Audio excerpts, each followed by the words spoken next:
The whole plan to get a younger quarterback in here has been in motion for 2 years. My man, we're going to go do this damn thing together. Can't wait to get you here. Thank you so much for believing in me. I promise I won't let you down. The Minnesota Vikings select JJ McCarthy. JJ showed me in very minimal playing time, you have the ability to make competent cerebral decisions. McCarthy, 45 yards to Tristan Jackson. Got him! Touchdown!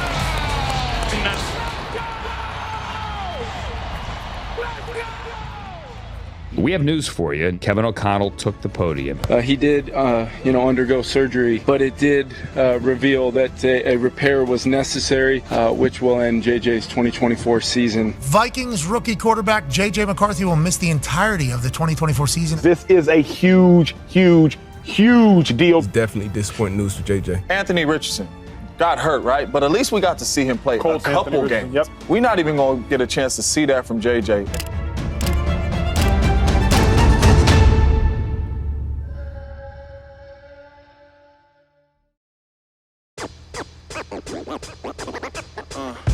Well, if you're wondering if the Coleman curse still exists, literally 10 minutes after I finished recording this episode the first time, news broke about JJ McCarthy's injury. So, yep, it's still around, and it's in mid-season form. I re-recorded about 80% of this episode a second time after the injury, and I expanded it and made it longer because I felt really bad about the curse. But hopefully, Vikings fans, you guys enjoy this, and you take this as my olive branch. I think the kid's going to be really good, and I think the film will tell the same story. All right, let's start things off with McCarthy's very first throw of the preseason. This is 1st and 15, and it's a beauty. Now, the concept here is a smash call to the boundary, which works really well against either cover 2 or somewhat against quarters if you trust yourself to make that throw. But if you get a middle field closed structure, like say cover 3, typically you're going to progress to this kind of snag dig on the backside. Ideally, the snag is going to hold the hook defender. The dig comes in behind it. You hit it in between the linebackers and under the safety. There's your window. The process here for McCarthy is great. Again, he's kind of checking that front side smash just to see if it's there. Obviously, it's not. It's a middle field closed structure. The leverage is not in his favor. The space is not in his favor. And so he knows he's going to be coming back to that backside dig. You could see how he works the pocket here. He knows he has to buy a little bit of time for that window to open. So he steps up and away from that pressure that he feels behind him. He's kind of bobbing and weaving through traffic here, getting back on platform, and just look at that throw. Drills it right into the window, and we're off and running with a first down on 1st and 15. Again, the big takeaway here is that he just saw the field well. He understood the concept, he understood where to go with the ball against certain coverage structures, he got through his process quick, he avoided pressure, he stayed on time, on platform, in rhythm, whatever quarterback buzzwords you want to use. This just looked like a very clean rep. And the fact that it was his first throw ever in the NFL, that's just even more impressive. But, of course, all that being said, there always is some bad with the good when we talk about rookie quarterback play. And I have to hit on this interception. All right, there's no way around it. It was bad. I know it's bad. You know it's bad. JJ knows it's bad. But it's not maybe as bad as some people make it out to be. And I'll explain why. This concept here, like many of the concepts that Kevin O'Connell runs, is designed to have answers against pretty much any coverage structure you're going to see. Right, so whether it's middle field open, middle field closed, if we think we're getting man, if we think we're getting zone, there's always going to be one route built in that can attack whatever you're going to get. And in this case, if you're looking at these verticals as well as the deep over from number 3, this is designed to give you answers against either a quarters look, a middle field open look, or a middle field closed look, whether it's cover 3 or cover 1. So let's say, for instance, the Raiders are in quarters here, and in particular, they're calling stubby or special, whatever you want to call it, which is a variation of quarters that's typically used against 3-by-1 looks like this one, right? So this corner's running vertical, this nickel's running vertical, the safety and the linebacker are bracketing the number 3, and then you just have normal quarters backside, right? Well, in that case, this clear out route, as well as this deep over route, is going to pretty much move the entire secondary out of the way to clear space for this really, really deep dig to come open one-on-one against quarters, where you also have a leverage advantage. And ideally, with a 6-man pass pro scheme, as well as chip help from the tight end on top of that, you're going to have enough time to hit that. So that's the answer against quarters, but what if it's man coverage? Let's say cover 1. Now you're looking at the deep over. That's where you're going to have the leverage advantage, and the safety can't really do anything about it because they have to play in the deep post. So all that to say, JJ McCarthy actually had the right idea here. This was the exact route he was supposed to throw against this coverage structure. The problem was the pass protection didn't hold up. This running back got completely demolished. McCarthy got moved off his spot. And then, unfortunately, he just didn't put enough gas on the ball. And just as a quick side note, by the way, because I know there's been a lot of talk about this interception in particular, and was it the receiver's fault for drifting on the route? Was it just a great play by the DB? Was it a bad throw? It's kind of all of them at the same time. And I think there's a fundamental misunderstanding of when you can drift on a route as a receiver. Yes, most of the time, especially when the quarterback is off their spot, you want to be working back towards the QB so you can shield the DB out using your own body. But that doesn't mean that there aren't circumstances where you can drift deep, especially if you expect the corner to undercut the route. You don't want to try to work back to the quarterback in that instance. You want to drift deep and have the ball thrown over their head. You want them to be out of position, taking advantage of their aggressiveness. And I kind of feel like that's what the receiver is trying to do here. Remember, pre-snap, this DB was way inside leveraged. He's basically telling you before the play even happens, I'm not going to give you this route. He's saying he's going to undercut it without saying it. And so the receiver's first instinct to then punish that by trying to get a little bit deeper, I think it's completely understandable. We see that happen in the NFL all the time. I just don't think McCarthy put enough gas on it. That's all. I think he could have thrown it deeper and let his receiver adjust to it. And because he was off his spot, he didn't. And I'm not going to spend too much time killing him for it, honestly, because the very next time he set foot on the field, and I mean literally the very next play, he unleashed this ball and made up for it. I'm not entirely sure what Kevin O'Connell calls this concept, but I know Matt LaFleur has something very, very similar to it called Halo, and it's essentially a variation of like cross flood, where it's a 3-level read to the field side. You have the alert, which is really just a clear out, but if the coverage busts, you have that alert for a touchdown. You have the mid-level read, and of course that delayed shallow route. This mid-level read is going to be open most of the time. There's very few coverage structures where it won't be open. And so what McCarthy is looking for here is the clear out to take the coverage away and to open up that mid-level cross, which is exactly what happens here, by the way. The space is wide open. They have a big leverage advantage. This is 100% going to be a first down. But there is one problem. Again, the protection didn't exactly hold up. They had kind of a snafu here in terms of who was picking up what. And so you have a linebacker barreling down on McCarthy here, probably going to get a big hit whether the throw gets off or not. So what really impresses me here, not that the throw was overly difficult, I mean, again, it's wide open, but what impresses me is how willing McCarthy was to get lit up. I mean, as he was stepping up into this, he's directly looking at his own doom here. Like, he sees it coming. He knows he's going to get hit. He knows it's going to hurt a lot. And he said, fuck it, I'm going to throw this thing anyway. There was no hesitation. He didn't alter his mechanics. He didn't kind of shy away from the contact as he released the ball. He just prioritized making a good throw and suffering the consequences for it. And I respect the hell out of that. I mean, we know this kid is really tough. And that's one of the things the Michigan staff praised the most about him, right? How willing he was to play hurt, how willing he was to put his body on the line and just kind of demonstrate leadership in that way. You're seeing it right here. This kid is tough as nails. And honestly, if there was anyone who I would ever think might actually come back early from a season-ending knee surgery, it might be him. I'm not saying they're definitely going to let him do it, but if it's an option down the line somehow, I wouldn't be surprised. Full disclosure, by the way, before we go any further, I didn't actually get to watch this game live, so I didn't get the JJ McCarthy experience until I charted the All-22 later that night. And the reason why I didn't get to watch this game live, boy, as sad as it is to say, I was watching Easton Stick attempt to play football, okay? I was over at SoFi that same afternoon watching Seahawks Chargers. And I'm pretty sure, if memory serves, they had 15 total passing yards midway through the third quarter. It was like watching a completely different sport, okay? Going from watching that game to watching this one gave me fucking whiplash. It was that gross. So, yeah, JJ McCarthy, welcome change of pace. If you're a Vikings fan, if you want to go see JJ play live and in person this year, or Sam Darnold, or whoever, or if you're just any other NFL fan that wants to get last-minute tickets at the lowest possible prices, you can do so at today's sponsor, Game Time.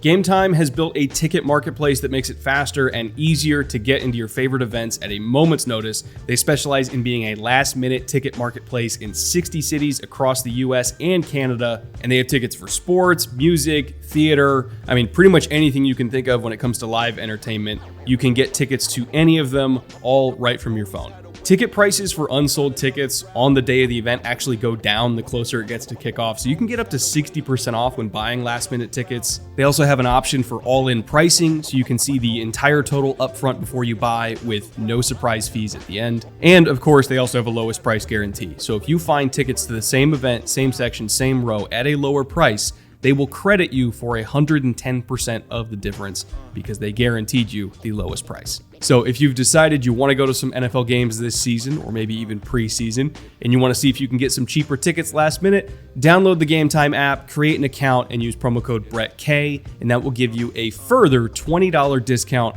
on your first purchase. Terms apply, of course, but again, that is download the Game Time app, create an account, use promo code BRETTK, that is BRETTK, and that will give you $20 off your first purchase. Again, thank you to Game Time for sponsoring today's show, and with that, let's get back to the film. My biggest criticism of JJ McCarthy coming out of Michigan is I felt like he was a little bit paint by numberish as a quarterback sometimes.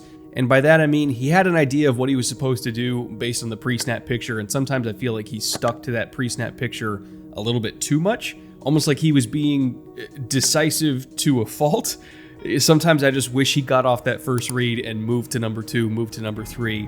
And this play, I think, is an example of that, right? It's a very basic concept. It's like a variation of a Hank concept. So you have 2 mirrored curl routes that are going to sit down in the seam areas on either side. You have an OTB route, also known as an over-the-ball route, that either is going to pull these hook defenders into it to open up the seams, or if the hook defenders stay in range to affect those curl routes, then you just kind of have a free throw over the middle. And then you have 2 threats in each flat to, again, act as a stretch there as well. It's a classic passing concept. It's been around forever. It's not my favorite, but it works. And if you just need a first down, or at least at minimum, just need an easy gain, this will give it to you. Now, my problem with how McCarthy executed it is pre-snap, again, from an empty look, it kind of looks like we're going to see a middle field close structure here. Highly unlikely that's going to be man coverage on 2nd and 9, and so it's probably going to be cover 3, or at least some variation of cover 3. And again, we expect those hook defenders to expand. So McCarthy is thinking initially, okay, I'm just going to throw this OTB route. I'm going to get my 6 to 7 yards out of it. We're going to get to 3rd and short and move on from there. But in reality, the hook defenders didn't expand. They both collapsed on this OTB route. They were both in range to drive on the ball and make a play on it. But McCarthy had already made his decision. He was going to throw this route no matter what, when in reality, he probably should have just moved on to this curl in the field side seam and put the ball in a spot where the receiver could kind of work back to it and, get maybe 7 or 8 yards out of it. I mean, hell, in this same week, we saw Caleb Williams do exactly that on a very similar concept, not the exact same concept, but a pretty similar route distribution. And again, on 3rd and 12, really tough down and distance. Caleb Williams, he kind of moved off number 1, didn't like it, worked to the field side seam. It's not a seam route. Again, it's more of like a 7-stop comeback, but it still attacked the seam area, and he put the ball in a spot where only his receiver could get it so they could move the chains. That is all I'm asking from McCarthy here, right? Just recognize when a defense does something post-snap that you weren't expecting them to do pre-snap and adjusting accordingly. That's all. Now, all that being said, after that incompletion on 2nd and 9, that brought up this 3rd and 9 where he redeemed himself. And that's kind of the theme of today's show, is that even when McCarthy makes a mistake, he does bounce back very quickly, and I respect the hell out of that. The Raiders, once again, have a pretty ambiguous pre-snap look here. Kind of looks like quarters, but it could be cover 2. It could even be a rotation to cover 3. It's 3rd and 9, so it really could be anything. But anything actually ends up being a very aggressive call called one dog, meaning man coverage across the board. This linebacker away from the back is blitzing, and the other linebacker also has a green dog call on as well. So if this running back stays in protection, he's not just going to be left covering nobody, he's going to blitz. So this ends up being, again, man coverage with a single deep safety and 6 pass rushers. It's just about as aggressive a defensive call as you could possibly have, short of just cover 0. So McCarthy obviously has a lot on his plate here, and I thought he handled it beautifully. Once again, we love crossing routes against man coverage. We love crossing routes against middle field closed structures because there's nothing a safety can do about it. And crossing routes are very, very hard to cover in man coverage because once they cross your face, you're kind of screwed. So once McCarthy confirms that post-snap picture, he knows that crossing route is what he wants. And just watch how unfazed he is in this pocket. He has been under siege all day up to this point. The Raiders were really heating him up, but he's just cool, calm, collected, letting that pocket fold around him. No nerves, no hesitation, just waiting for his receiver to cross the face of his defender. And look at this ball. I mean, you cannot place it any better than this. It's out in front of his receiver. It's up high, but not too high. I'm actually a little bit disappointed that Muse kind of jumped and lost his footing here when he didn't really have to. I thought he could have got some yak out of this, but overall, I love the ball placement here. The DB had zero shot of making a play on it. And I just love this resiliency from McCarthy. Again, if you take anything away from this video, it's that even when he makes a mistake, however minor it may be, he pretty much always immediately bounces back. He never lets one mistake compound into 2 and 3 and 4. And that's a rare thing for a young quarterback, let alone a young quarterback who isn't that experienced. Now, we're going to finish things off today with the very next throw that McCarthy attempted. It's hard to believe these two throws are back-to-back, but I swear they were. And that's this beautiful, gorgeous, just perfect far hash go ball from McCarthy for a touchdown, just to demonstrate how good of an arm he actually has. I know a lot of people questioned McCarthy's arm strength coming out of Michigan. I was not among them because if you actually watched his Michigan tape, even though there wasn't a whole lot of throws on tape for us to study, but of the ones that we got, I mean, my God, this kid had a hose. He made some tight window throws that honestly were even harder at the college level than they are at the NFL level because the hashes are wider. Like if you're making some of these far hash throws in the Big Ten, you gotta go a long way. And he was nailing them. Again, not often because they didn't give him the chance to, but it's on tape. Like he's got a cannon. We knew he had a cannon. And I love that Kevin O'Connell, in his first ever game as a rookie, dialed up multiple opportunities for him to show off that arm, including this one. It's a fairly easy concept to read out. We just have mirrored go routes down each sideline. We have a 7-man pass protection with your running back as the outlet. And the read is equally simple. It's just find the deep safety and throw to wherever he is not, because that's where your one-on-one is going to be, right? Typically, 9 times out of 10, if you're on the hash, the safety is just going to stick to that hash and he's going to force you to make the tougher throw, which is the go ball to the field side, because that's a longer throw and therefore a harder throw. And so the defense's only answer to this is go ahead, see if you can do it. And I'll be damned, McCarthy can do it. The velocity, the trajectory, the placement. I mean, this is just beautiful. If you re-rack it to the middle of the play, you can kind of see the field side corner didn't even expect him to throw it because it's such a hard throw to make. He more expected a comeback or something a little bit safer, especially on 1st and 10. He just didn't believe that McCarthy had that kind of gas. And by the time he let the ball go, you can kind of see that panic setting in from the corner when he realized that he screwed up. But again, this is the kind of throw that you put on tape that makes defenses play you differently. That is why these deep comebacks open up if a DB knows you can make this kind of throw. And JJ McCarthy can make this kind of throw all day long. He's got tremendous arm talent. And truly, the thing I'm most thankful for in this 1.5 quarters of JJ McCarthy we're getting for this entire season is that Kevin O'Connell showed what he can do physically. He showed that Michigan's system, as effective as it was really holding McCarthy back more than McCarthy was holding Michigan back. Not that anybody was really getting held back because they won the national championship, but you get what I mean, right? Just because it wasn't on tape that much at Michigan doesn't mean that McCarthy wasn't capable of making these kinds of throws. They just didn't ask him to do it because they didn't need him to do it. A younger version of myself, if I'm being completely honest and transparent about it, probably would have held that against JJ McCarthy, and I would have been wrong. Just like I was wrong about Justin Herbert because I did the exact same thing.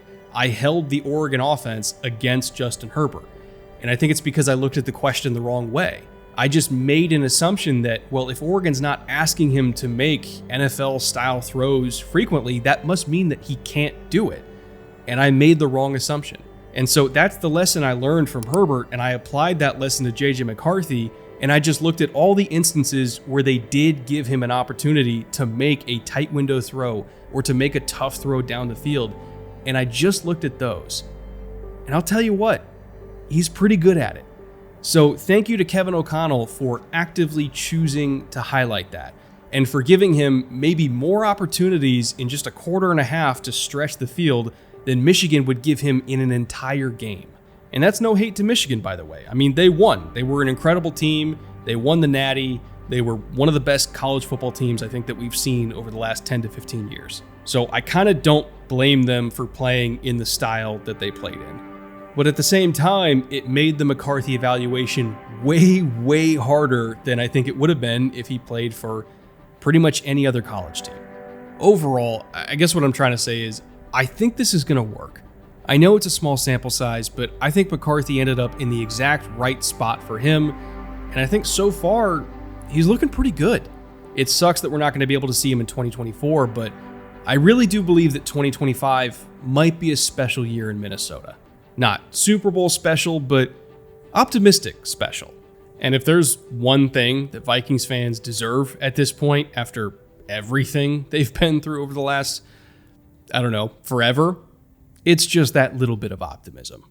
All right, that'll wrap it up for today. But one quick note before I get out of here. If you're a Michigan fan and you watch this episode because you love JJ McCarthy, you're in luck. I have a lot more Michigan-adjacent content coming out this month. Completely accidentally, honestly. I didn't think it was all going to come out at the same time. But we have an Aiden Hutchinson episode we're working on. Mike McDonald, Jesse Minner, Vic Fangio, sort of kind of Wink Martindale in there. And then in a weird tangential kind of connection, there's the 2008 Ravens-Steelers AFC Championship game, which I'm also working on. Suffice to say, if you like defensive football the next month, you're going to be eating good on this channel. So hope you guys all come back for that. And until next time, cheers.